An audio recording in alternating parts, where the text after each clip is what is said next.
আসসালামু আলাইকুম ভিউয়ার্স, কেমন আছেন সবাই? আজকে আপনাদের জন্য নতুন কিছু ভিডিও নিয়ে এসেছি। আজকে আমরা দেখব ফেসবুক মেটা ভেরিফাই করার জন্য প্রথমেই আমাদের ফেসবুক মেইন অ্যাপটি ওপেন করতে হবে।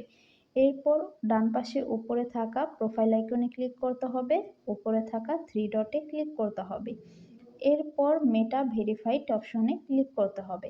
আপনার অ্যাকাউন্ট দিয়ে যদি পেজ খোলা থাকে তাহলে আপনাকে এরকম একটি কোশ্চেন করা হবে।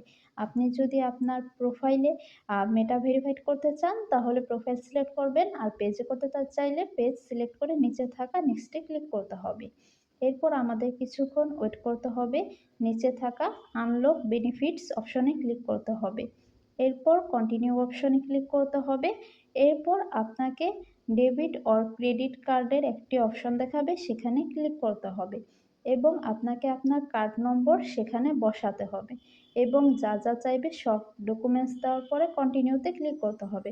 তাহলেই মুহূর্তের মধ্যেই আপনার মেটা ভেরিফাই হয়ে যাবে। এভাবেই খুব সহজেই আপনি আপনার মেটা ভেরিফাইড করতে পারেন। ভিডিওটি ভালো লাগলে লাইক কমেন্ট করে পাশেই থাকবেন।